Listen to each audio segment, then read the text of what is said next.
Bienvenue pour une nouvelle édition de la Flamme sportive présentée sur GSC TV en direct de Laval. Aujourd'hui, une émission très chargée avec mon co-animateur David Charlot. Comment ça va? Salut à tous. Aujourd'hui, on parle des Jeux du Québec qui vont être présentés à Laval cette année pour la 56e édition des Jeux d'été, ainsi que les playoffs dans la NBA. Donc, qu'est-ce qui se passe avec les Nets de David? Qu'est-ce qui se passe avec les Lakers? Who knows? On va en parler aujourd'hui. On va aussi parler de la NHL. On parle encore une fois de la boxe. Donc, plein de choses à parler aujourd'hui. Et encore une fois, c'est présenté par Elle Locale, par nous, pour nous. Donc, ne manquez pas notre émission qui est aussi disponible sur notre site internet www.groove-station.ca. Depuis Laval, Québec, bienvenue sur Groove Station Canada TV. Musique, culture, sport, actualité, ça se passe ici. Groove Station Canada TV, c'est votre TV. Retour à votre émission avec Ahmed Follet et moi-même, David Charlot. Aujourd'hui, on va vous parler des Jeux du Québec qui vont être à Laval cette année, la 50e édition. Oui, si vous le saviez, les Jeux du Québec ont été, comment je pourrais dire, intronisés durant les années 70, en fait 1970 exactement. Le premier Jeu du Québec ont été en 1971, c'était les Jeux d'été, et ils ont été à Laval justement, donc c'était la première édition des Jeux du Québec, il y a plus de 50 ans. Ça a été à Laval. Et savez-vous aussi que la dernière fois que les Jeux du Québec ont été présentés à Laval, ça a été en 1991, donc il y a 31 ans que les Jeux du Québec n'ont pas été mis là-dessus. Si vous ne connaissez pas à peu près c'est quoi les Jeux du Québec, en fait, c'est 2 participations par année. Donc l'hiver, il y a été, c'est un peu comme les Jeux olympiques, mais pour nos jeunes athlètes. Donc il faut avoir moins de 18 ans pour participer. Et il y a beaucoup de disciplines, à peu près une vingtaine de disciplines qui sont pratiquées. Ouais, puis c'est 3300 athlètes de 19 régions du Québec, c'est vraiment beaucoup d'athlètes. Puis si je ne me trompe pas, les dates, c'est du 26 au 30 juillet. Non, du 22 au 30. Ok, du 22 au 30. C'est du 22 au 30 juillet. La plupart vont être présentés dans la place Belle. Aux dernières nouvelles, c'est ce que j'ai pu voir. Place Belle? À la place Belle, oui. OK, quand même, c'est quelque chose. Non, c'est quelque chose, oui. Et puis, on va être sur place. Encore une fois, on va pouvoir vous présenter cela en temps et lieu. Mais on est vraiment fiers de pouvoir avoir nos jeux ici à Laval. Puis c'est surtout qu'on ne les a pas eus l'année passée. À cause du COVID, ça a été annulé durant l'été 2020. Donc, c'est pour ça que les Jeux de Rivière-du-Loup sont considérés comme la 56e et nous, on est la 55e édition. Donc, vous allez voir que c'est un peu différent. Mais c'est à cause qu'on n'a pas eu les Jeux pendant l'été 2020. Oui, c'est ça exactement. Puis, il y a beaucoup d'athlètes qui vont participer et il y a à peu près, je dirais, 13 millions d'athlètes qui ont participé aux Jeux du Québec depuis son intronisation dans les années 70. Donc, vraiment, c'est des jeux qui sont vraiment importants pour le Québec. Puis, c'est une opportunité pour les jeunes de se présenter puis montrer leur talent. Et non seulement ça va, je ne vais pas dire la gloire, mais ça va permettre que le sport qu'ils pratiquent, ça leur donne de la valeur. Ça va passer à la télé, ils vont se faire interviewer. Ça va donner de la valorisation pour un sport qu'ils pratiquent. Ça fait que c'est vraiment une belle expérience pour ces jeunes athlètes-là. Donc, n'hésitez pas à aller sur Internet et chercher pour les Jeux du Québec. Vraiment, c'est très intéressant. Ils ont un site Internet qui est disponible. Vous allez pouvoir la voir ici en bas de la description. Donc, n'hésitez pas à aller regarder. Puis, on vous attend du 22 au 30 juillet sur place. Donc, sans plus attendre, on va aller en pause. Et pour revenir, on va parler de la déception des Nets. Et, en fait, toutes les NBA playoffs, là, je veux juste niaiser David. Mais on revient après la pause avec de la NBA. Vous suivez Groove Station Canada TV. Musique, culture, sport, actualité, ça se passe ici. Groove Station Canada, le chemin de l'information.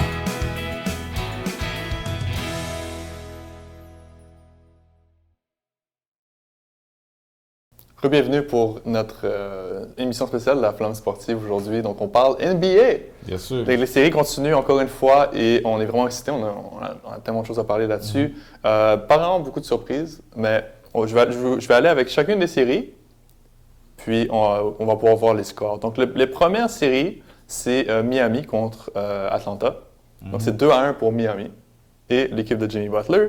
Ensuite, on a Milwaukee et les Chicago Bulls, que c'est 2-1. Donc, les Bulls qui ont pris le match 2. Ouais. Les Bucks sont revenus pour gagner le match 3. Toronto qui a gagné son dernier match pour faire 3-1.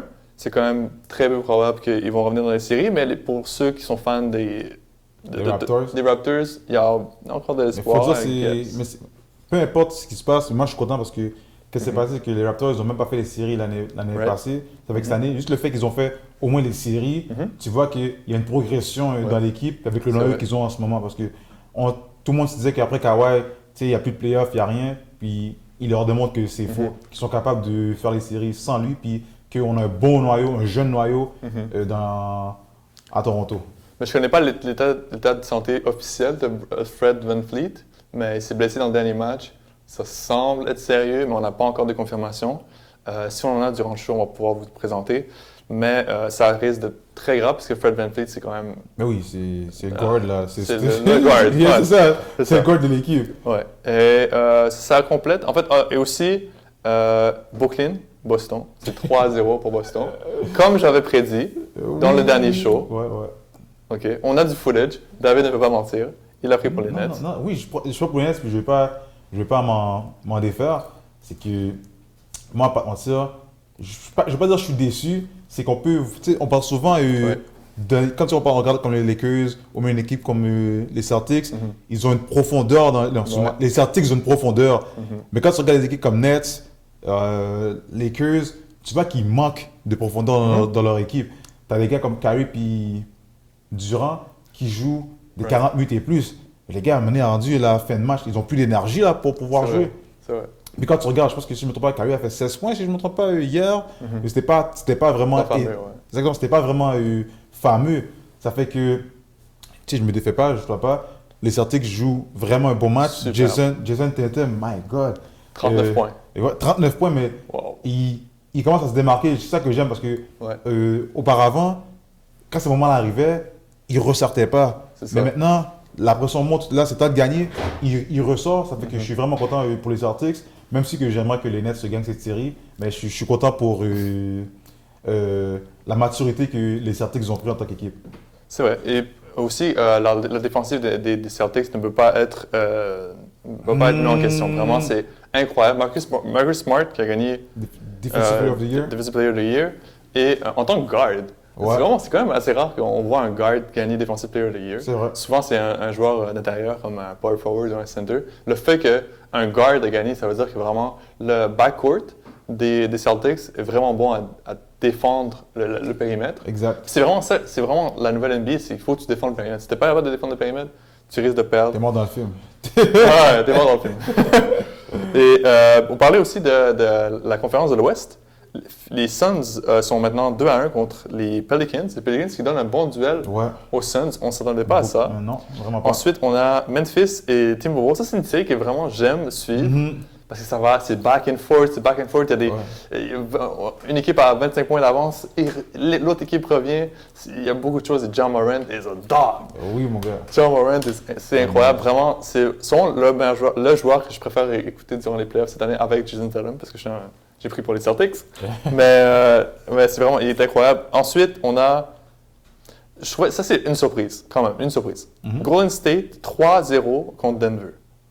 Tu trouves que c'est une surprise? Ben oui, parce que Denver a fini 6e.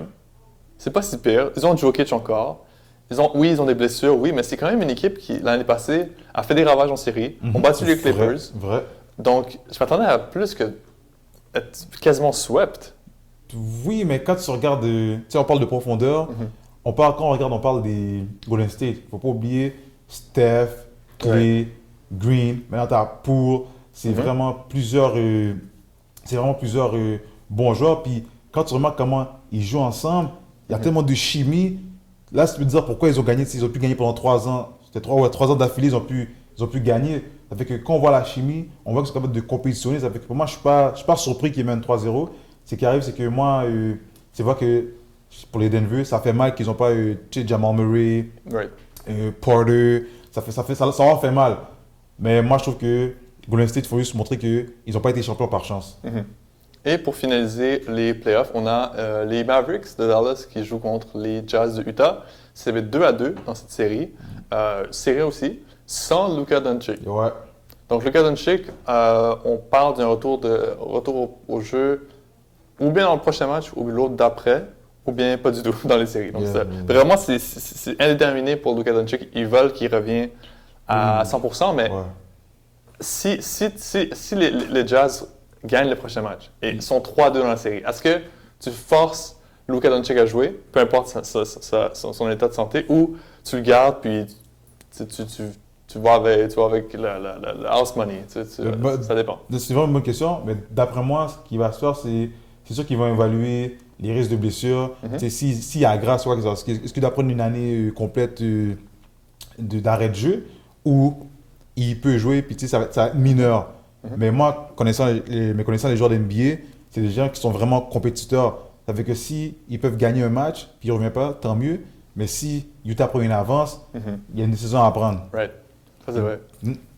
Et pour finaliser, en fait, une équipe qui n'est pas en playoff en ce moment, c'est les Lakers. Et une citation de LeBron James qui nous a trouvé vraiment quand même assez intéressante cette semaine, et tu voulais nous en parler. Moi, il a promis qu'il n'y allait pas, que c'est la dernière fois qu'il ne faisait pas les séries, qui fait que moi, c'est comme un statement audacieux parce que audacieux, oui, parce que s'ils gardent la même équipe, je pense pas qu'ils fait les playoffs. Mais s'ils sont capables d'aller chercher d'autres joueurs, d'aller chercher de la profondeur, là, ils pourront faire des... Je ne vais pas dire ravages, mais ils pourront participer aux séries. Oui, c'est vrai. Et il faut qu'ils aillent chercher des joueurs pour la profondeur. Parce que oui, tu as Anthony Davis, tu as LeBron James, tu as Westbrook. Mais quoi d'autre? Tu comprends? Il n'y a pas de joueur sur le banc que je dis, OK, c'est leur 6e homme, c'est leur joueur, que s'il doit aller sur le bench, il faut qu'on le change. Après la pause. Tu voulais voir un 4e. Ouais, j'avais tenté de voir le prochain match, mais au retour de la pause, on vous revient avec Fury White et nos impressions du match. Vous suivez Groove Station Canada TV. Musique, culture, sport, actualité. Ça se passe ici. Groove Station Canada, le chemin de l'information.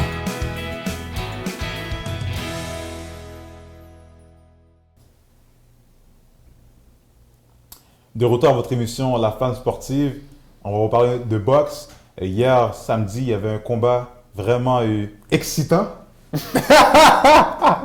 Fury contre White. On va vous parler un peu de qu'est-ce qu'on s'attendait. Moi, le match ne m'a pas vraiment excité tant que ça, mais moi, j'ai aimé que Fury donne quand même sa chance à quelqu'un de l'affronter, même si on s'attendait à ce qu'il gagne. Toi, Ahmed, on s'est parlé un peu tout à l'heure. Je sais que le match t'a quand même énormément déçu. Ben, c'est pas énormément déçu, c'est juste c'est prévisible. Dites-vous, OK? Premier round, 19, Fury. Deuxième round, 19. Troisième round, 19. Quatrième round, 19. Cinquième round, 19. Sixième round, TKO, match est fini. C'était un walk in the park. Une promenade dans le parc pour Fury, c'était vraiment facile. Une victoire vraiment de début à la fin. Dylan White a commencé le fight en southpaw, non orthodoxe, disons. En southpaw. Et ça n'a absolument rien fait à Fury, c'était complètement normal.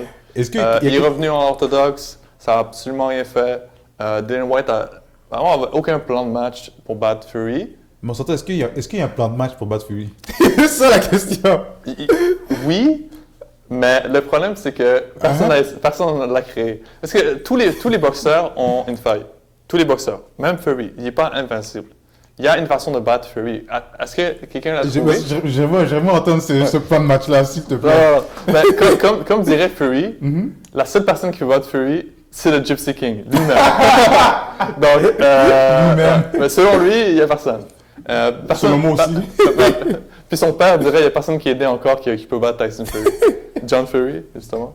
Son père est vraiment... Je vous conseille d'aller sur YouTube, juste écrivez John Fury. Écoutez n'importe quelle vidéo, vous allez être entertained. Mais toi, tu sais, moi, j'ai pas beaucoup d'espoir, mais un bout Anthony Joshua contre Fury, est-ce que ça serait meilleur, plus excitant que Wilder Fury? Plus excitant que Wilder Fury, ça va dépendre. Parce qu'Anthony Joshua a un style qui ressemble beaucoup plus à celui de Fury que celui de Wilder. So Wilder, c'est un one-punch machine. Si il ne veut pas lancer sa droite, il est foutu. Le match est terminé complètement. OK? Vraiment, il n'y a qu'une seule arme. On en a parlé tout à l'heure durant la pause, qu'il y a une seule arme, voire deux. Mais les matchs étaient quand même excitants parce que tu ne sais jamais quand ça va tomber. Wilder peut perdre tous les rounds jusqu'à arriver à un round où il va lancer sa droite, ça va percer, puis le match est terminé. Wilder, c'est pas un gars qui est technique, c'est pas un gars qui a des fondamentaux, c'est juste un gars qui a des bombes nucléaires dans ses gants. That's it. Mais Anthony Joshua il a du talent, il a des fondamentaux, c'est le poster boy de Eddie Hearns, c'est son homme. Mais moi, je te donnerais peut-être quelqu'un de différent. Bizarrement, personne n'en parle, mais c'est lui qui a battu Anthony Joshua, c'est Usyk.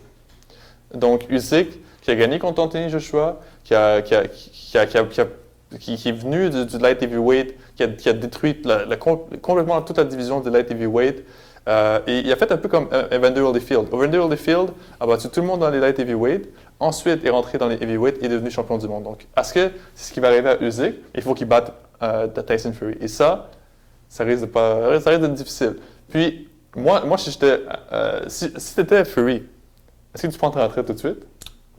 Moi, comment je vois, c'est que Fury, c'est un gars qui répond au challenge.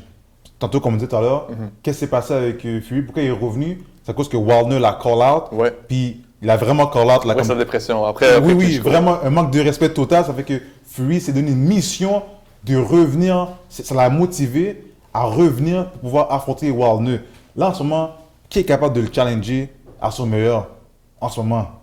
Moi, je donne Anthony Joshua, comme a dit Louis, Usyk, c'est de voir qui pourrait le challenger. Parce que quand tu n'as pas de challenge, tu n'as plus vraiment le goût, tu n'as plus vraiment le fun. C'est ça qui a fait que Fury est parti en dépression après Klitschko, puis il s'est dit, j'ai travaillé toute ma vie pour devenir champion du monde, pour devenir champion heavyweight of the world. Puis quand il est devenu champion, il était comme, OK, mais what now? Exactement. Puis il n'y avait plus ça, mais il se bat pour le fun, puis maintenant, il va se dire qui va pouvoir lui donner du fun, puis ça va. Exactement. On vous revient après la pause avec la NHL. Vous suivez Groove Station Canada TV.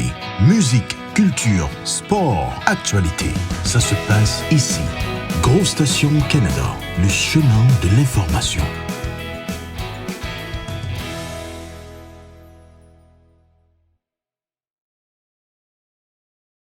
Cette année, dans la NHL, on a un moment vraiment historique. Vraiment beaucoup de joueurs qui font beaucoup de bruit.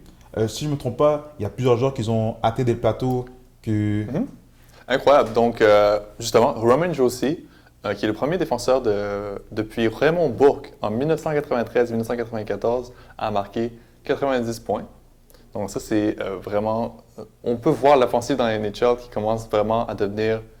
Pas au niveau des années 80, parce que ça, c'était incroyable, la saison de 200 points et tout. Mais on peut voir qu'il y a beaucoup de joueurs. Donc, si par exemple, on vous montre, on a cherché des statistiques pour vous. Donc, par exemple, Austin Matthews, avec sa quête de 60 buts, ça va être le premier joueur depuis plusieurs années à faire 60 buts. Donc, c'est pas quelque chose qui est très probable à voir dans la NHL. On a aussi 7 marqueurs de 100 points. Et plus de 8 joueurs qui ont au moins 90 points dans la NHL cette année. Wow. Donc, il y a 8 joueurs qui peuvent atteindre 100 points, dont les 7 joueurs qui ont déjà 100 points. Il y a 4 marqueurs de 50 buts. 4 marqueurs de 50 buts dans la NHL. Et 8 qui ont 40 et plus. Mais qu'est-ce qui fait que c'est incroyable? Ben, dites-vous, d'habitude, dans la NHL, il y a un marqueur de 50 buts. Puis c'est toujours lui qui va être le meilleur buteur de la NHL. Okay. Cette année, on a plusieurs marqueurs de 50 buts. On a plusieurs marqueurs de 100 points. D'habitude, c'est quoi? Tu as 1 à 2 joueurs qui marquent 100 points. Okay. Cette année, tu en as presque une dizaine. C'est incroyable. L'offensive dans la NHL est vraiment à son essor. Puis si, par exemple, on prend un joueur comme Cole Caulfield, qu'on parle souvent chez le Canadien. Quand on a commencé, le premier show qu'on a fait, Cole Caulfield avait combien de buts? 7-8? Même pas. Je pense à peu près 5 buts il y avait. Le premier show qu'on a fait, si vous vous souvenez, il y a 20 maintenant. En l'espace de 1 mois et quelques jours. Donc, on peut voir que l'offensive de la NHL est mise en priorité et c'est une bonne chose à voir. Okay. Parce que si vous êtes connaisseur de la NHL, vous avez écouté le hockey durant les dernières années, Vous avez vu vous avez sûrement écouté le hockey pendant les années 2000, comment c'était plate, des matchs de 2-1 tout le temps, c'était la trappe, ça jouait que physique, il n'y avait que la physicalité qui était mise en compte et pas le skills. Donc là maintenant, le skills est mis en priorité.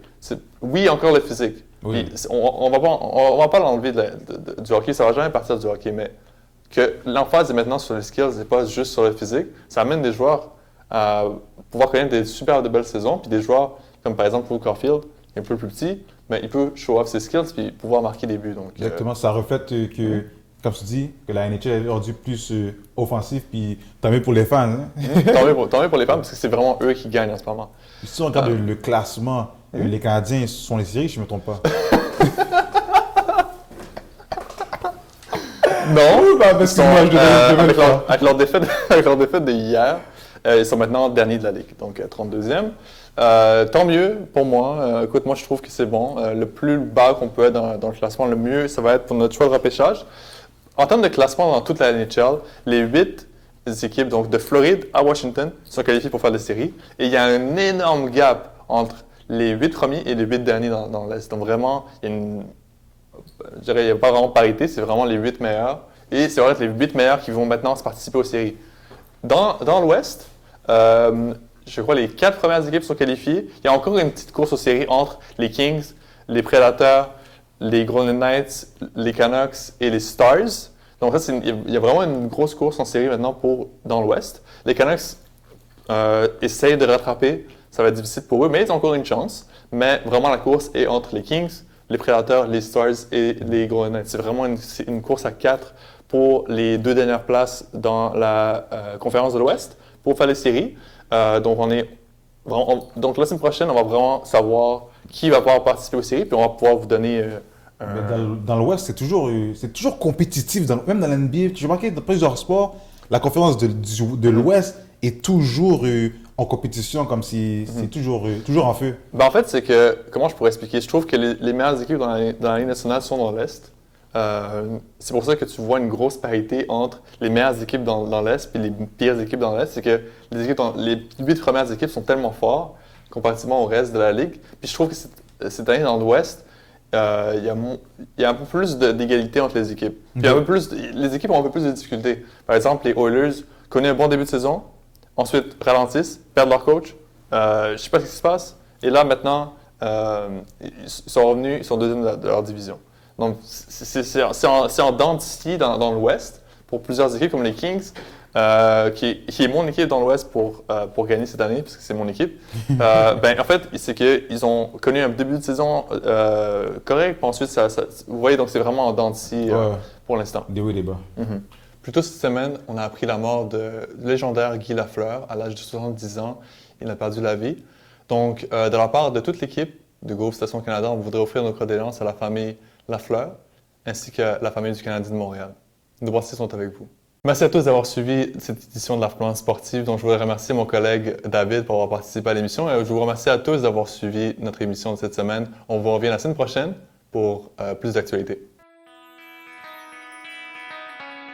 Vous suivez Groove Station Canada TV. Musique, culture, sport, actualité. Ça se passe ici. Groove Station Canada, le chemin de l'information.